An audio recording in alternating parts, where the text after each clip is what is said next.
Bien, je vous souhaite la bienvenue pour cet atelier autour d'un thème très important, un thème central pour vous et puis également pour nous, qui est comment on réussit sa reconversion professionnelle.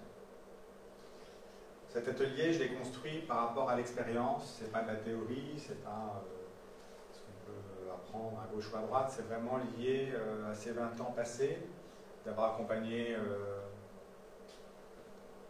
plusieurs centaines de personnes qui sont installées, de voir que certaines réussissaient brillamment, et puis d'autres qui échouaient. Donc la question, c'est finalement, quelles sont les causes de l'échec? On va partir comme ça, quand quelqu'un dit finalement, ben, j'ai suivi un parcours de formation, j'ai tenté une installation, finalement ça n'a pas marché, bon, ben, finalement, qu'est-ce qui s'est passé? Quels sont les différents facteurs qui ont fait que finalement, une personne n'a pas réussi à réaliser ce à quoi elle aspirait? On va partir de ça, on a identifié en fait 5 causes principales, pour après justement pouvoir construire un parcours et un programme qui permet de remédier à ces 5 problèmes. Alors le premier problème, c'est un manque de compétences. Donc on est sur un marché entre guillemets qui est complètement libre, on est sur des secteurs où il n'y a pas de diplôme d'État, c'est-à-dire que chaque école propose son parcours de formation avec ses objectifs, avec ses temps de pratique, voilà, tout ce qu'elle pense juste mettre dans ses programmes. Et donc dans cette diversité, on a une diversité de qualité et d'offres de formation, et donc forcément de qualité, de compétences à la fin de la formation. On est comme un système français où on vient de loin, c'est-à-dire qu'il y a encore quelques temps, et encore à la fac aujourd'hui, dans un grand nombre de cursus, on est sur la transmission de connaissances. Donc le formateur, il a des connaissances, il va transmettre ces connaissances-là, et on suppose que ça suffit pour exercer un métier. Aujourd'hui, ça, on sait que ça ne fonctionne pas. Il s'agit en fait de transférer des connaissances, certes, mais aussi en fait des compétences. Comment j'acquiers des compétences concrètes, un savoir-faire, qui me permet d'exercer un métier. C'est l'objet en fait de ce qu'on appelle maintenant le RNCT, le répertoire national de la certification professionnelle, qui recense en fait les métiers qui ont une certification. Et en 2 mots sur ce dossier, c'est par rapport à un métier, ben, c'est une liste, ce qu'on appelle des blocs de compétences. Quel bloc de compétences j'ai acquis, je dois maîtriser pour pouvoir exercer ce métier-là. Ça change la donne en formation, parce que si on est sur la transmission, on dit, ben voilà, j'ai passé tel et tel contenu. Alors si on réfléchit en compétences métiers, on dit, voilà, pour acquérir la compétence de mener, par exemple, une relaxation en sophrologie, ben, ça veut dire qu'au préalable, il faut que j'ai tel et tel aspect théorique et pratique. Donc on part, en fait, de la finalité pour construire, en fait, le programme de formation, au lieu de partir, en fait, de ce qu'on a envie de transmettre. Ce qui peut être juste dans certains cas, mais pas forcément juste au final, pour donner toutes les compétences à la personne qui s'installe. Donc à Cassiopée, on insiste beaucoup sur cette notion de savoir-faire, et en plus, par rapport à d'autres cursus, on insiste beaucoup sur le savoir-être. Il faut mélanger 3, le savoir théorique, le savoir-faire et le savoir-être, ces compétences qui s'intriguent, qui font que finalement on va pouvoir accompagner quelqu'un de manière juste et avec efficacité. Donc manque de compétences, c'est un problème réel, mais nous on va le mettre de côté. On part du principe qu'à Cassiopée, on avait tout ce qu'il fallait et on s'organise, je dirais, dans ce sens-là depuis de nombreuses années. On perfectionne nos programmes pour que toutes les compétences soient acquises à la fin du cursus proposé. Donc, première cause d'échec, par rapport à la diversité des écoles et des thérapeutes qui s'installent, c'est un problème lié à la compétence métier. Deuxième problématique, qui est très courante, une identité qui est floue. Une identité floue, c'est quelqu'un finalement qui exerce plus une technique qu'un métier. Par exemple, sur une carte de visite, c'est assez révélateur, on va voir massage bien-être, réflexologie, ou alors, je ne sais pas, psychogénéalogie, analyse transactionnelle. On va voir en fait des noms techniques et on ne verra pas un métier. Ce que l'on exerce fondamentalement, c'est un métier. Je suis sophrologue, je suis praticien en massage, je suis énergéticien, je suis réflexologue. Donc j'ai une identité, j'ai une casquette, j'ai un métier, et après, j'ai des outils qui me permettent d'exercer ce métier.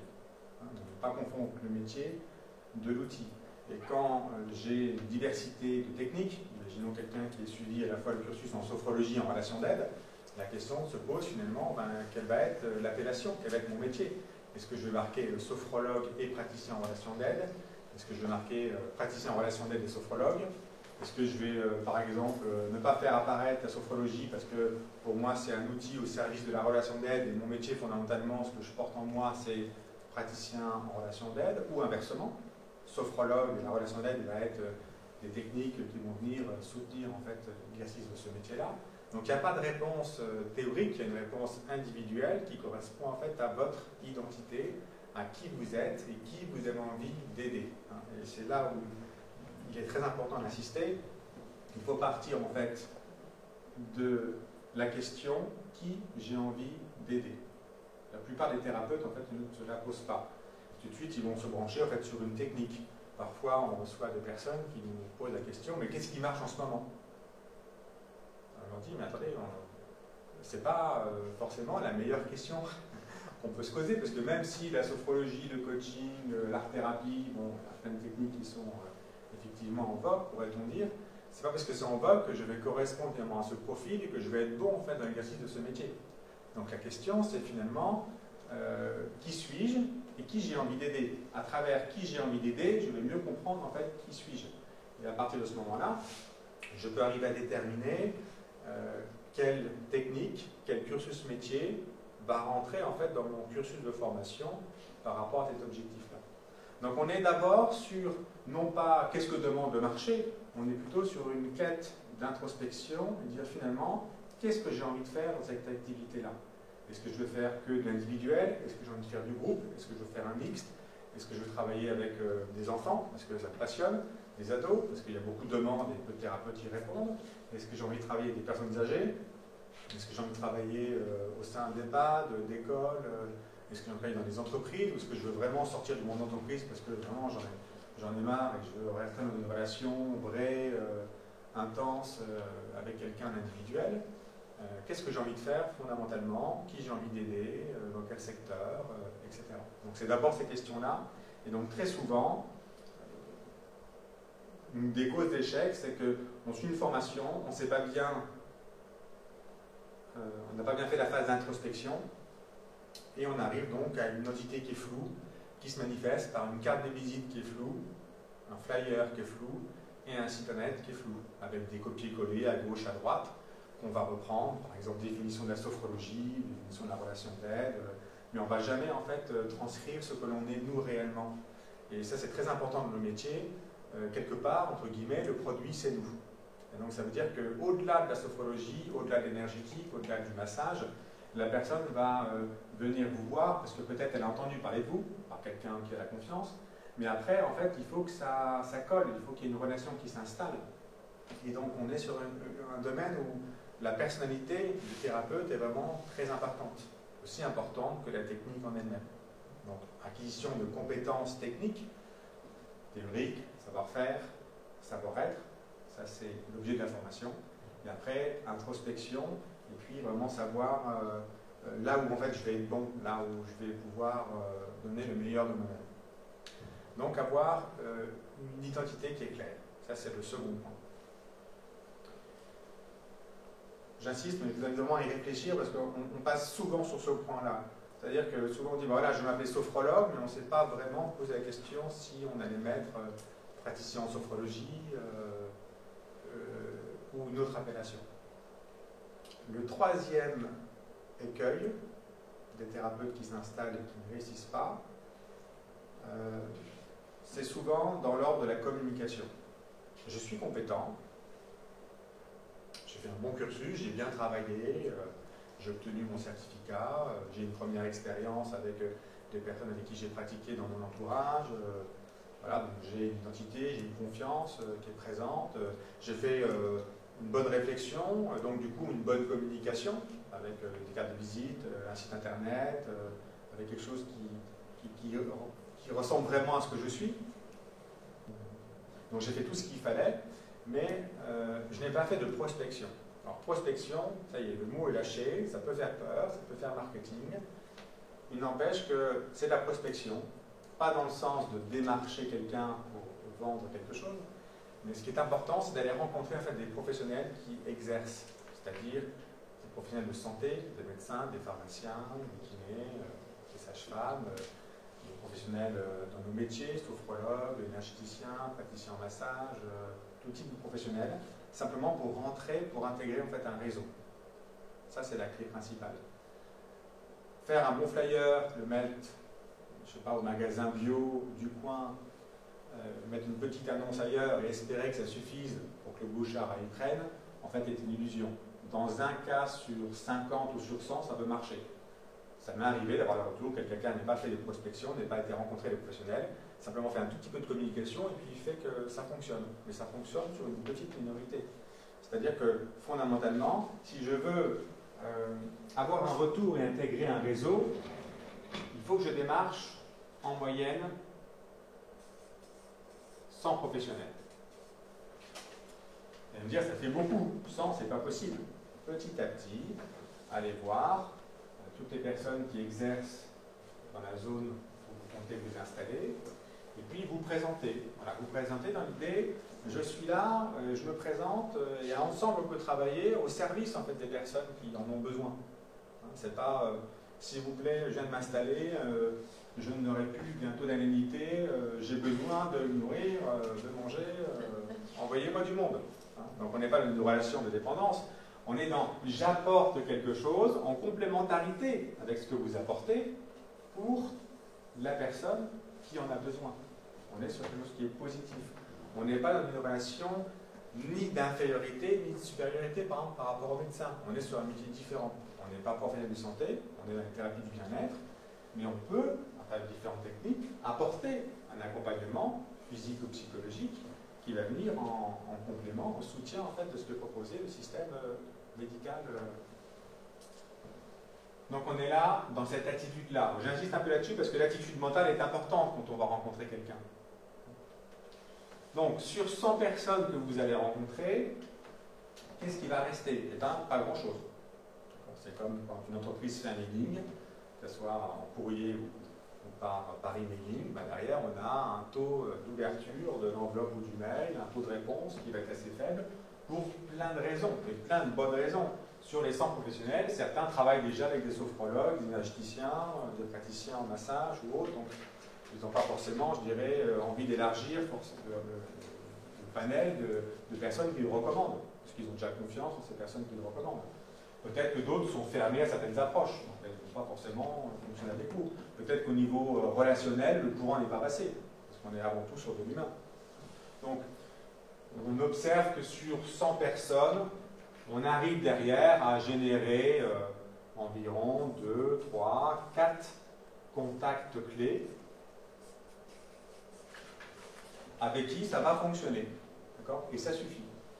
Ça suffit pour lancer une activité, avoir un début en fait de croissance, d'apport, de personnes qui viennent en consultation, et ensuite le bouche-à-oreille prend le relais. Le bouche-à-oreille c'est important, c'est fondamental, c'est ce qui permet dans le temps de durer. S'il n'y a pas un bon bouche-à-oreille, ça veut dire qu'il n'y a pas de bons résultats. Donc finalement on a beau avoir un apport de personnes à l'extérieur, cet apport petit à petit va se vider. Donc le bouche à oreille c'est fondamental, mais c'est dans un second temps. Ça prend du temps, c'est comme un écho. On lance une dynamique et on a le retour en fait au bout de 6 mois, 8 mois, 1 an.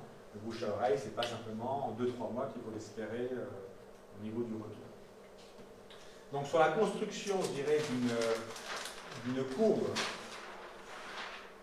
prévisionnelle d'activité, on va parler donc en chiffre d'affaires, et là en temps. On va avoir une courbe qui a globalement cette forme en S. À savoir qu'on a une phase de démarrage. La phase de démarrage, elle est à 90% difficile. Difficile dans le sens où il ne faut pas espérer avoir beaucoup de monde d'emblée. D'accord ? Il va falloir du temps. Donc ça prend un certain temps. C'est pendant ce temps-là qu'il s'agit d'aller voir progressivement l'ensemble des personnes que l'on a répertoriées et qui peuvent travailler en relation avec nous. Petit à petit, 1, 2, 3 personnes commencent à envoyer du monde. Donc, on a une croissance qui s'installe. Le bouche à oreille, à un moment, on va prendre le relais. Et donc tout ça va avoir un effet qu'à un moment, hop, on a comme une accélération, et donc la personne va passer de 5-6 heures de travail par semaine à 10, à 15, à 20, à 30, à 35. Donc on a une phase de croissance du coup là, qui est un peu plus rapide. Et après, forcément, on est sur un facteur temps.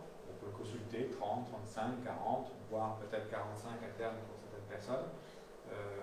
Et donc là, on a de nouveau un plateau sur la notion de temps de travail. Quelqu'un qui arrive à ce plateau-là, on peut dire qu'il a réussi son installation. Alors, cette réussite, en général, elle est autour de 3 à 5 ans. Sur une vision temps plein, entre guillemets. Ça va dépendre de votre projet. Vous pouvez très bien avoir le projet de vous installer à mi-temps. Est-ce que vous souhaitez garder une autre activité professionnelle? Est-ce que vous souhaitez avoir du temps disponible pour vous, pour vos enfants ou pour d'autres aspects? Donc, au départ, c'est combien de temps je veux consacrer à cette nouvelle activité. Dans le cadre d'une activité à temps complet, on observe qu'il faut 3 à 5 ans pour arriver à générer cette courbe. Ça veut dire qu'on n'est pas sur un 100 mètres, on n'est pas non plus sur un marathon, on est quand même sur une course de fond, il faut y aller tranquillement, mais si je ne fais rien au démarrage, eh ben, ma courbe ne va pas grimper toute seule. Donc tout ce qu'on va faire au départ pour aller rencontrer des professionnels, créer de la relation, créer en fait un flux qui se solidifiera avec le bouche à oreille, hein, ça c'est fondamental au départ pour créer cette expansion et ensuite arriver à ce plateau. Si je recule, si imaginons j'essaye pendant un an, puis je ne démarche pas trop, je vois comment ça fonctionne, puis finalement à un moment je me résous à dire bon allez, je vais écouter Olivier, on va aller rencontrer des personnes, et voilà, c'était difficile pour moi parce que j'ai pas trop confiance, parce que je me sens pas légitime, parce que en fait j'ai des blocages qui sont réels, hein, et dont on va parler. Et donc si on repousse d'un an, bah derrière on repousse encore d'un an. C'est automatique, il faut le faire dès le départ. Pas trop tôt non plus, ça ne sert à rien de démarcher, de tout faire si vous n'êtes pas déclaré, si votre com n'est pas fini, non, il faut être prêt.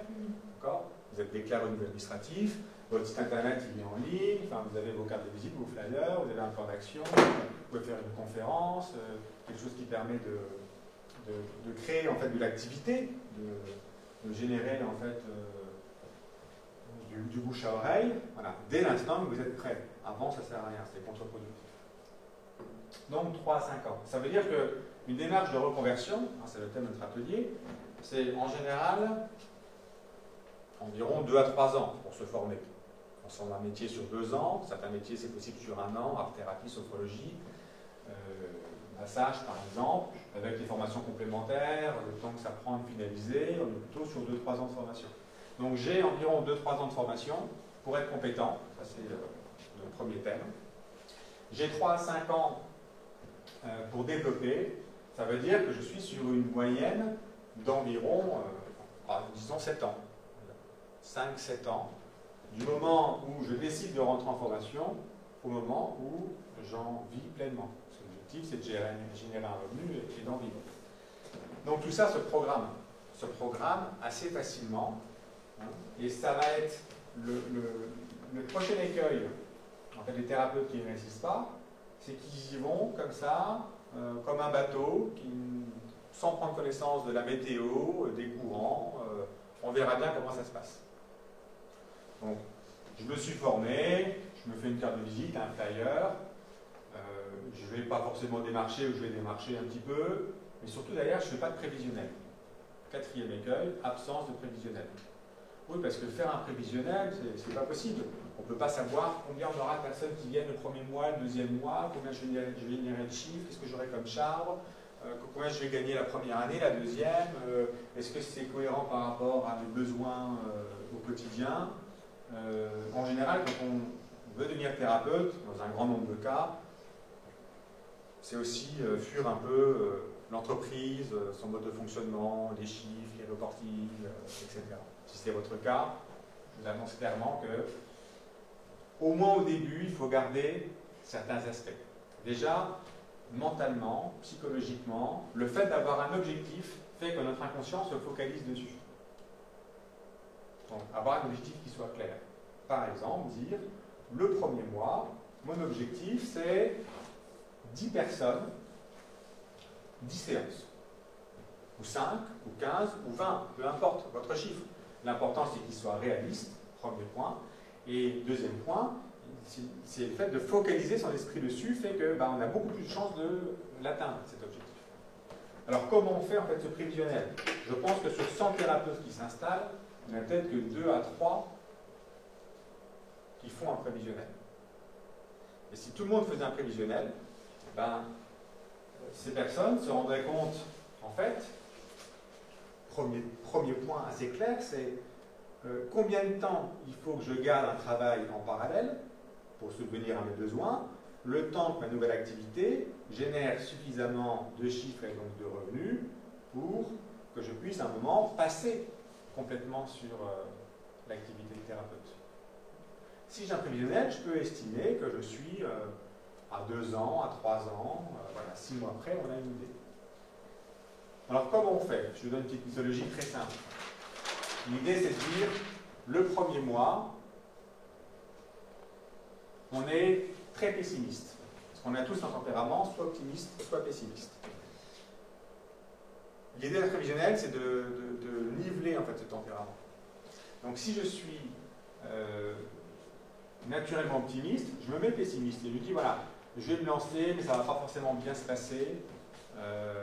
J'ai plein d'idées négatives qui me traversent l'esprit. Et je dis au pire, par exemple, j'aurai 3 personnes le premier mois. 3 séances. Et après, je fais l'inverse. Je me mets dans la version optimiste. Je me dis tout va bien se passer, le bouche à oreille, la vie est formidable, je vais avoir un bon accueil, je vais avoir, allez, disons, 15 personnes. Donc tous les mois, je prends en fait ces 2 attitudes qui vont me permettre en fait de compenser mon attitude liée à mon tempérament. Après, très simplement, je me dis, voilà, ça fait 18, donc je fais une moyenne, j'arrive à 9. Voilà. Et donc je mets 9 dans mon tableau Excel. Je me dis, voilà, je vais mettre 9 personnes au premier mois. Deuxième mois, comment je fais? Je fais la même chose. J'aurai un apport de nouvelles personnes. Alors, objectivement, il y a peu de chances qu'il soit inférieur à 9. Donc, je vais faire pareil, l'hypothèse haute, basse, la moyenne. Et puis, j'aurai la question de combien reviennent parmi les 9. Là aussi, je peux dire, au mieux, il y en a combien? 9. Au pire, 0. Bon, c'est un peu extrême. Il y a de fortes chances qu'on soit plutôt autour de 5-6, peut-être qu'ils reviennent. Allez, soyons légèrement positifs, on dirait qu'il y en a 6 qui reviennent. D'accord, je refais mon petit calcul, là c'est hypothétique, imaginons que j'en ai 12 nouvelles. Bon ben voilà, donc du coup j'en ai 18 le second mois. Et comme ça, mois par mois, j'essaie de construire quelque chose qui soit rationnel. L'idée c'est de ne pas savoir si ça va être vraiment la réalité. Comme tout entrepreneur, il faut se projeter avec des hypothèses qui soient le plus rationnelles possible. Donc, ça c'est très important parce que du coup, le tableau, la courbe que je vais créer, je vais savoir qu'en fait elle est réaliste. Donc du coup, je vais y croire. Et en plus, je focalise mon inconscient sur ça. Donc j'ai d'autant plus de chances de l'atteindre. Et si jamais je me rends compte que je suis un peu au-dessus, un peu en dessous, et bien un prévisionnel, ça s'ajuste. Donc un prévisionnel, c'est pas je fais un tableau, je le mets je le laisse dans mon dossier sur l'ordinateur ou dans un tiroir et puis je ne reviens pas. Donc c'est tous les mois, je regarde ce qui était prévu, je regarde le réalisé et puis j'ajuste. Ce qui fait que progressivement, en fait, on est dans le pilotage du démarrage de l'activité. On sait comment ajuster la courbe. Et si on a calculé au départ qu'au bout de 2 ans et demi, on pouvait changer vraiment complètement de métier et arrêter son métier dit alimentaire, en fait, on n'est pas à 3 mois près. Parce qu'on pilote et on sait où on va. Donc, on programme comme ça les recettes. Les charges, c'est plus facile. Si vous travaillez chez vous, si vous avez un loyer, toutes les dépenses afférentes. Donc, la calcul des charges, c'est pas très compliqué. Et donc, dans la formation dont je vais vous parler, qui s'appelle Réussir son installation, vous avez un fichier Excel, un prévisionnel qui est tout fait pour rentrer les charges et les recettes mois par mois. Et ça vous calcule automatiquement les revenus, etc. est-ce qu'on a fini? Non, on a fait la première étape qui est de dire ce que je prévois de manière réaliste, c'est voilà, la progression de mon chiffre d'affaires. Et puis derrière, on va avoir la courbe du revenu, par exemple. Imaginons qu'elle soit comme ça. On verra pourquoi il y a un petit décroché au niveau de la courbe de revenu. Hein. Et c'est cette courbe-là qui nous intéresse. Qu'est-ce que je génère comme revenu à mettre en perspective par rapport à quels sont mes besoins au quotidien. Donc par rapport à mon foyer, de combien il faut que j'alimente mensuellement pour que ça puisse passer au niveau du budget. Et le mensuellement, il faut tenir compte des événements un peu extra-mensuels, tels que des périodes de vacances, les cadeaux à Noël, les petits extras. C'est globalement sur l'année, il faut que j'apporte de 5 000, 10 000, 15 000, 20 000 en fait, au foyer pour que ça passe. Et donc si j'ai une autre activité en parallèle, ben, voilà. Quand est-ce que je génère suffisamment de revenus pour que ça passe? Donc là, du coup, encore une fois, c'est rationnel et c'est positif. On programme l'inconscient. Donc l'absence de prévisionnel, c'est vraiment quelque chose qui est très courant comme source d'échec.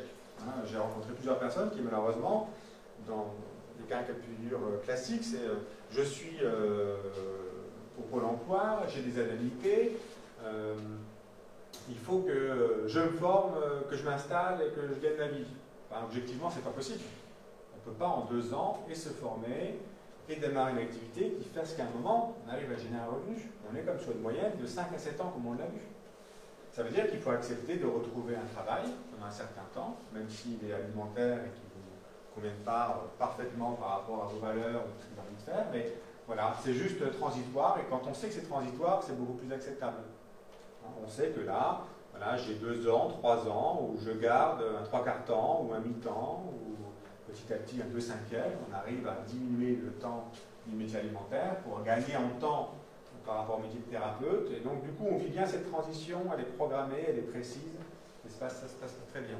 Mais ça ne peut pas aussi, dans 2 ans, dire je change de métier et je gagne ma vie. Là-dessus, il n'y a pas d'ambiguïté. Donc, si on revient à compétences, qui ne sont pas suffisamment construites au départ, une identité qui est floue, je ne sais pas qui je suis, qui j'ai envie d'aider, on a un problème de prospection, je ne vais pas suffisamment démarché, je suis passif finalement par rapport à mon installation.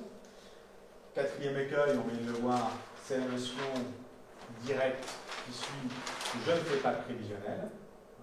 Et 5e écueil, ça va être le découragement prématuré. C'est directement lié à cette notion, voilà, comme on l'a vu avec le temps de formation là, et l'installation. Voilà. On a une durée, on a une période, hein, c'est pas du court terme, c'est pas non plus du long terme sur 10, 15, 20 ou 20 ans, hein, mais on est quand même sur 5-7 ans, on est sur du moyen terme. Donc il s'agit d'avoir une motivation forte qui fasse que la personne mette en place ce qui est nécessaire à chaque étape pour réussir son projet. Donc on est vraiment sur une gestion de projet et sur l'atteinte d'objectifs qui doivent être clairs dès le départ. Alors quand je dis clair dès le départ, on peut très bien dire au départ je pensais vouloir être sophrologue et puis finalement en creusant je veux orienter plus vers le côté psycho-relation d'aide ou vers le côté énergétique. Un projet il évolue, toute la vie évolue, donc mon projet peut évoluer, mais en tout cas je sais où je vais et il est conduit en fait. Je ne suis pas passif. Donc le découragement prématuré se manifeste classiquement quand on a un problème de confiance en soi, un problème d'estime de soi, qui, alors, tout le monde a une forme de déficit de confiance et d'estime, mais au-delà d'un certain seuil, ce n'est plus une faiblesse, ça devient en fait un blocage. Je vais reprendre un outil très classique qu'on utilise en entreprise et qu'on apprend dans l'école de commerce, qui s'appelle la matrice EMOF, où on va dire qu'il existe 2 choses, moi et le marché. Moi, ce qu'on appelle l'analyse interne, on va avoir schématiquement à la fois les forces et les faiblesses. Donc j'identifie quelles forces sont en moi, sur lesquelles je vais pouvoir m'appuyer, et j'identifie également les faiblesses. Alors c'est sûr qu'on aura plus facilement la liste ici, ça on aime moins la liste de nos faiblesses. Et pourtant, c'est ça qui est important. C'est de voir que finalement, peut-être que j'ai un déficit au niveau de la confiance, au niveau de l'estime, au niveau de, je sais pas, de ma relation à l'argent. Imaginons qu'un thérapeute qui soit compétent, qui ait fait un bon prévisionnel, qui ait fait une bonne com, qui ait fait une bonne prospection, mais il a une relation négative à l'argent. Il n'accepte pas en fait de recevoir de l'argent par rapport au temps qu'il passe avec ses consultants. Voilà, bah, cette croyance limitante-là va faire que son projet, petit à petit, il ne va pas démarrer comme il devrait. Peut-être qu'à la fin, la personne va arrêter son activité. Simplement parce qu'elle n'a pas identifié clairement, enfin elle le sait, mais elle ne s'est pas arrêtée dessus, donc il ne s'agit pas juste de noter, mais voilà, de dire, voilà, j'ai une relation négative à l'argent, ou je ne me sens pas légitime, ou je ne sais pas, j'ai pas le droit de dépasser mes parents, voilà, j'ai un blocage psychologique, une croyance négative. Si je ne traite pas ce blocage-là, je ne réussirai pas. Donc, quand je fais ma liste de mes faiblesses, la question fondamentale, c'est de dire, est-ce que cette faiblesse-là, d'accord, c'est comme si j'avais une voiture, bon, j'accélère, je veux avancer, mes forces, mon prévisionnel, j'accélère. Est-ce que cette faiblesse, elle va me freiner un petit peu? Je peux avoir un manque de confiance, ça me freine un peu, mais je vais quand même réussir derrière. Ou alors, est-ce que ça va être un blocage? J'ai le frein à main. Une relation négative à l'argent, une relation négative importante par rapport à l'estime de soi, c'est le frein à main. La voiture, elle n'accélère pas, elle ne démarrera pas. Vous avez beau appuyer fort sur le champignon, ça ne passera pas. Donc, l'urgence, c'est pas de faire d'autres formations, d'autres stages. L'urgence, c'est de faire un travail sur soi et de dire comment je fais pour transformer en fait cette croyance limitante. Et c'est souvent ce qu'on retrouve quand tout est OK, quand j'ai de la compétence, quand j'ai une identité qui est claire, je sais qui je vais être comme thérapeute, quand j'ai fait une bonne prospection, quand j'ai fait un bon prévisionnel, qu'est-ce qui reste? Eh bien, le fait que je n'ai pas assez travaillé sur moi. Je me décourage parce que finalement, j'ai un blocage psychologique. Donc, il faut commencer par ça. Le marché, lui, c'est opportunité et menace. Les menaces, il n'y en a pas réellement. On est sur un secteur en pleine expansion. Il y a de la demande partout, il y a de la souffrance malheureusement à tous les niveaux, dans les entreprises, dans les familles, dans les couples, avec les enfants, au niveau sociétal, enfin voilà. Des formes de souffrance, elles sont multiples. Donc, entre guillemets, la demande, elle est là. Si ma demande, elle est là, il faut simplement que mon offre, ici, soit en cohérence avec cette demande. Il faut que je fasse le lien entre les deux. Ça veut dire que la bonne nouvelle du jour, c'est que si je suis compétent, que j'ai fait tout ce qu'on a vu, étant donné qu'il y a une offre, hein, je suis sûr de réussir. Ce n'est pas 90%, mais c'est 100%. Il n'y a aucune raison objective pour qu'un thérapeute ne réussisse pas son installation. Si on évite les 5 écueils qu'on vient en fait de lister. Celui qui est le plus difficile en général, ça va être le travail sur soi. Et donc c'est pour ça que dans ce que je vais vous présenter, on commence par là. Alors si on résume rapidement, manque de compétences, identité floue, manque de prospection, absence de prévisionnel, découragement prématuré. Par rapport à cette expérience que j'ai évoquée depuis 20 ans donc en début d'atelier, on a donc construit cette formation Réussir à l'installation qui existe depuis 10 ans, qu'on a faite pendant 10 ans en présentiel et qu'on a transformée ensuite en une approche multiple où à la fois on sera dans l'e-learning, des vidéos, des supports de cours, une méthodologie qui est transmise à votre rythme pour que chacun puisse aller puiser là où il a besoin quand il le souhaite. Du présentiel, parce qu'à un moment il y a besoin de présentiel, il y a besoin d'échange. Mais élément clé qu'on a ajouté également, c'est le coaching. Parce que là, quand je suis sur une difficulté ici, on n'est plus dans l'ordre de la formation, on est dans l'ordre de l'accompagnement, du coaching, de l'individuel. Et donc, dans ce paquet, entre guillemets, on a un e-learning, on a un certain nombre d'heures de coaching. Et si on a besoin, on peut bien sûr prendre plus de coaching. Et puis, il y a cette fameuse journée en présentiel qu'on peut suivre une fois, ou 2 fois, même 3 fois si c'est nécessaire. Dans cette journée, en fait, on présente l'activité. On est vraiment sur la partie préparation à la prospection. Il ne s'agit pas de faire 100 rendez-vous qui soient moyens. Il faut faire au moins 80 rendez-vous qui soient bons. Et pour ça, il faut s'entraîner. C'est ce qu'on fait dans cette journée présentielle. Alors par rapport à tout ce que j'ai évoqué, On a donc construit une méthodologie en 7 étapes. La première étape, c'est je détermine mon identité. Qui je suis, qui j'ai envie d'aider, et puis quelle est ma valeur ajoutée. Au sens réel du terme, c'est-à-dire je veux être sophrologue, par exemple, il y a d'autres sophrologues qui existent. Ben, quelle va être ma spécificité, mon approche, mon expérience de vie, qui fait que j'ai voilà, que je suis différent des autres sophrologues. Je ne dis pas ni moins bien ni mieux, mais simplement quelle est ma valeur ajoutée, quel va être mon petit plus. Important de réfléchir à ça, parce que cette valeur ajoutée, il faut qu'elle puisse ensuite se transcrire concrètement dans les supports de communication. La valeur ajoutée de Cassiopée, par exemple, il y en a plusieurs, mais la principale, c'est l'approche holistique. Vous avez des écoles de sophrologie, des écoles de naturo, des écoles de massage, de réflexo, d'art-thérapie. Voilà. À Cassiopée, vous rentrez dans un établissement où vous rencontrez des formateurs, des stagiaires, vous avez une diversité, et vous avez toujours ce souci, entre guillemets, de présenter, de prendre en compte l'approche globale de l'être humain. Donc ça, c'est partie de notre valeur ajoutée. Cette valeur ajoutée, pour nous, elle est très claire, et on l'exprime clairement également dans notre communication. Donc, qui je suis, et comment je communique. Je communique de manière concrète, avec carte de visite flyer, on va dire, et puis bien sûr, être présent sur Internet. Est-ce qu'il y a besoin également d'être présent sur les réseaux sociaux, etc. Il n'y a pas de réponse type.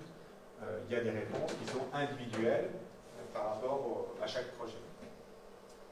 Ensuite, prévoir le développement de son activité. C'est exactement ce qu'on a vu par rapport à l'aspect gestion, c'est-à-dire faire cette courbe-là, pour compléter tout à l'heure cette notion de rémunération. Pourquoi on a un petit décrochage ici?